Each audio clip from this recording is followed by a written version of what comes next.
Being an adult is like this. I didn't expect this.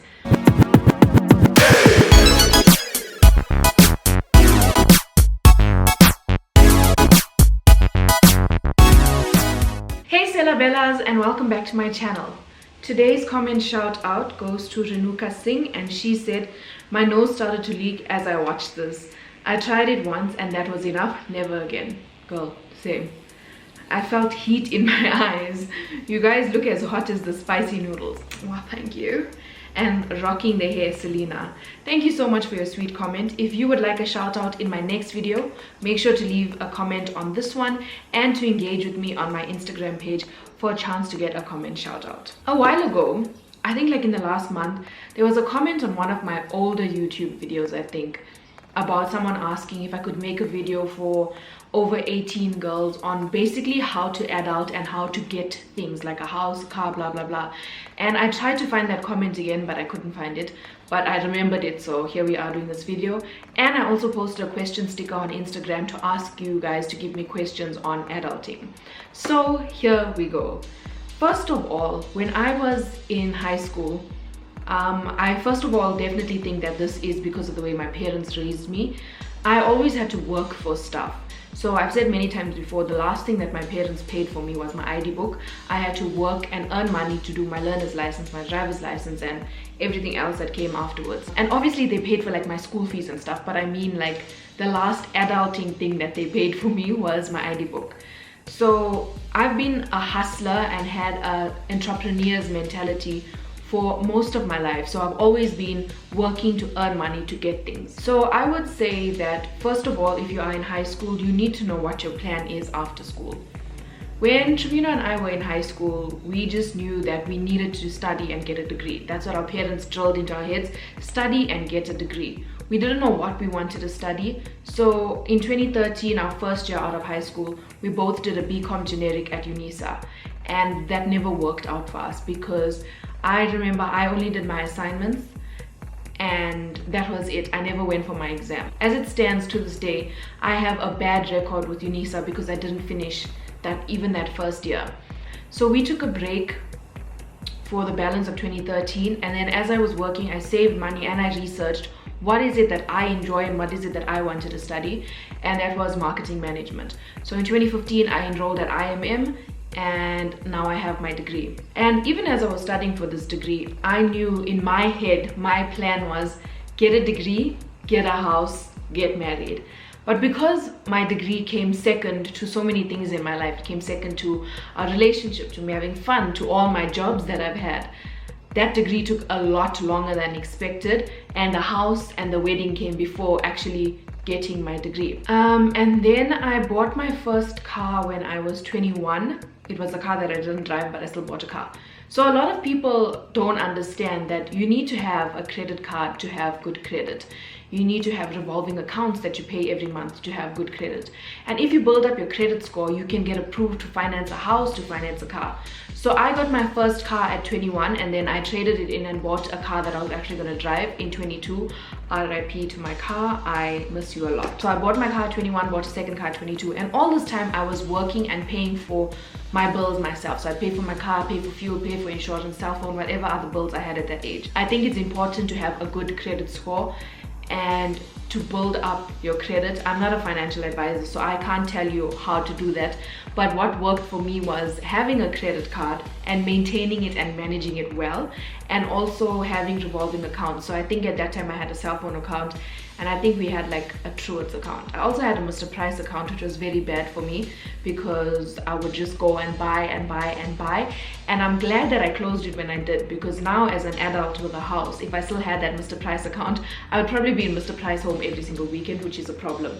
So yeah, definitely have an account that you're going to manage properly. And then in 2018, how old was I? Yeah, I was 24 in 2018. We applied for a bond, which is this house. And again, good credit score, good credit rating. Is that the same thing? I think it is. Bills were paid on time, had disposable income. One important thing that you guys need to know with managing finances, you have to have a budget. I literally budget every single thing. This is how much I need to pay for my cell phone. That's how much I need to pay for Netflix. That's how much needs to go for Wi-Fi, for groceries, for our domestic worker. Everything is on a budget, so you can see how much disposable income you have at the end of the month. So definitely have a budget. Anyway, back to my story. In 2018, we applied for finance on a house and we bought this place. There's a lot of unforeseen costs that come with buying a house and with being a homeowner. So when we bought a house, we just thought, okay, you get a bond and you pay that bond repayment monthly. No, there is legal fees like a transfer cost and lawyer's fees. And that is if you're buying a house that has been owned by someone else. You need to pay the lawyers to handle all the paperwork. Then you need to pay for the house to be transferred onto your name from the previous owner. Sometimes there's an initiation fee from the bank where if they're giving you this much money for a bond, you need to pay like an admin fee for that. And then also there's municipal fees, which we didn't know about. You need to pay the municipality to create an account on your name for your property. So there's a lot of unforeseen costs when it comes to buying a house. And then it's actually owning the home. So we had a tenant for a year and we didn't plan for unforeseen costs of the tenant not paying their rent on time. So we obviously then had to pay for the rent, rates and taxes, levies you have to pay for, buying electricity when you live in a house. And then obviously recently we just did renovations and we were like, okay, cool, tiles, labor, cement, and blah blah blah. No, there's other things. You need tile spacers. For the bathroom we needed something that wasn't going to make the tiles like melt. I don't know, something that works with the water, and a whole lot of unforeseen costs that came with renovations. And guess what? We are still not done. We still need to do cupboards in our room and we need to paint the entire house, but I think I need a break. It's just too much. It's way too much. And then eventually this year I got my degree. Eventually, like I said multiple times, I don't know what this degree is going to do for me. I'm still waiting to see what all my money went for, but yeah, that is that. So basically that is my journey of adulting. I think if you can take anything away from that is plan, know what you want to have and by when, but also be flexible enough that if something doesn't happen when you needed it to happen, that you can still like, okay, you know what, it's gonna work out eventually. A very cheesy but in your face example is your plans for 2020. So many of my plans did not happen because of 2020, and it's fine. Like, this was literally out of everybody's control. But the same with planning your life goals, like your 5-year plan or your 10-year plan. Sometimes it may not work out the way you wanted it to work out, but you need to be able to adapt and realign and refocus your efforts to get to where you want to. But everything happens for a reason and God is in control at the end of the day. On to your questions. Hopefully I have answers for these questions because I have not looked at them, which I should have done. All right, let's go. How do you decide who pays for what in a household? In terms of rent, if you and your boyfriend stay together, should the rent be split? Or if your boyfriend offers to pay for full rent, should the girl be fine with that? How we work our finances is Trevino earns X amount and I earn X amount. And then obviously our bills for the month come to a different amount. So we check from those bills who is going to pay for what. And it's not like, oh my gosh, Trevino paid for the bond this month, so I need to cover up that exact amount. That's not how it works. We are married, so our finances are one. You become one in everything in marriage. We don't have one bank account, though. We still have like our own bank accounts, but it's not like, oh, Trevino paid for the bond, so now I need to pay for bills that come to that amount so that we even. That's not how it works in our relationship. He's living in this house, so obviously he must also pay. I'm living in this house too, so I also have things to pay for. So I don't think that if someone pays for the rent, the other person needs to be just okay with that. I think you need to pull your weight also.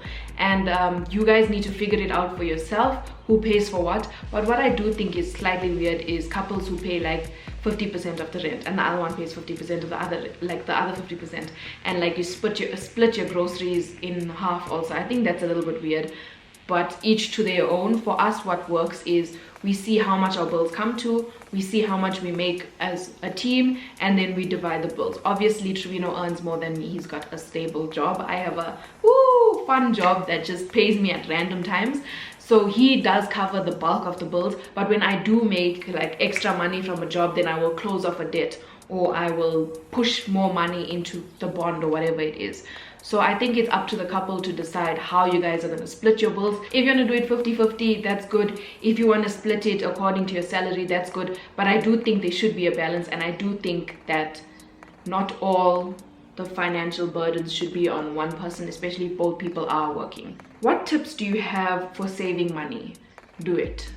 Do it. Just save your money. Put it into an account that can bear interest. Put it into an account that you can't access, like a 32-day account where you need to give like 32-day notice. But even those accounts, you can just take your money out like soon. But I would say have discipline to put it into your budget, that this is how much I'm going to be saving every month, and put it into an account that bears interest and that can't be accessed by just going on app and withdrawing money. Best tips for the road to getting your own place within 6 to 12 months, whether it's rented or bought. The one tip that I have tips. I do have tips. Let's go. First of all, shop around. Before we bought this place, I think we went to like 4 or 5 other complexes in our price range before we settled on this complex. The one mistake that I can say that Trevino and I did when buying this place is we only came to view this place once, and we came at night. And when we came at night, we didn't do like the nitty-gritty checks. We didn't open the cupboards, we didn't open the taps to see, we didn't switch on the lights. We just saw it one time, like 10 minutes, and we're like, this is the one. I advise against that. I definitely think you should view a place more than once. View it during the day. Bring your parents if you have to. Open the cupboards, open the taps, make sure everything works before, especially if you're buying a house, because it's a lot of money. And just make sure that you are 100% happy before you buy a house. Secondly, I would say is make sure that your credit score is good. Like I said before, have a revolving account. Speak to someone at your bank who, I think banks do have financial advisors who can assist you and advise you on what you need to do. Is being an adult what you thought it would be like when you were younger? No. The coffee is cold, and it's black coffee with no sugar, so it's uglier when it's cold. No, being an adult is like this. I didn't expect this when I was younger. It's fun in the sense that I have freedom and I have my own money, but it sucks that we have bills. But it's not too bad. I think we're doing well. But I would have preferred it if I had the financial literacy and financial knowledge and know-how on how to adult, like all these things that I just said. I think that would have made it a lot easier. How do you combat imposter syndrome? I'm almost 26 and I still don't feel like an adult. Girl, same. Sometimes I'm like, so Trevino and I were talking about children the other day, and I'm like, but I'm still a baby. Like, I can't picture myself with a child. Obviously, everything will happen in God's time, but I still feel like a child. So I don't know how you combat imposter syndrome, because I still feel like a child. Like, even though I have a house and stuff, I still feel like I'm a baby. Especially when we have family over. It's weird. Even older family, like when my aunties and stuff come over, I'm still like, I still feel like a baby. But it's weird. I don't know. Maybe when we have children, we'll grow up and feel like adults. But for now, I don't know. Sometimes I even forget how old I am. Moving one city to another to live on my own, early 20s, after hardships. Any tips or thoughts? You need to remember why you moved. I always use our parents and our aunties and uncles as an example. They left everything they know, their family, their friends, their comfort zones in KZN when we were like in grade 4, grade 5, and they moved to Joburg to give us a better life or to have more opportunities. And that's the thing that I always say and advise people on when they move to a different city. Always remember what is the reason that you are moving. Just in everything you do, when you face hardships, just remember what the reason is that you're doing what you're doing. Just remember the reason why you're doing what you're doing, and that will make it a bit easier. Will you guys sell now that the place is renovated? No, I don't think we will sell. We bought this as an investment property, so we'll probably have a tenant in here. Maybe one day we'll sell, but I think our next step would be to get a tenant, not to sell. How were you able to manage working and studying at the same time? It was very, very, very hard. I think I spoke about it in a previous video called This Could Have Happened 3 years ago, I think. It was extremely hard because I wanted to play games, I wanted to have fun, I wanted to spend time with Trevino, I wanted to go out on the weekends. So it was really hard. Sometimes I'd study the night before and then fail. So I would definitely reap what I've sowed in my studying life. It's really hard, but the one thing that did help me was setting a schedule. So I'd write everything down and say on Monday I need to study this for that many hours and things like that. It's very hard, but again, remember why you're doing what you're doing, and also look at how far you've come. Somebody asked me towards the end of my degree what motivated me, and it was nothing mushy. It was literally, Selena, you've spent too much money on this degree, you're right there, move, do it, get your butt in gear. And that's how I finished my degree. How do you know how much of your income to save versus how much to spend? Budget. First of all, you need to have a budget to see how much disposable income you have at the end of every month.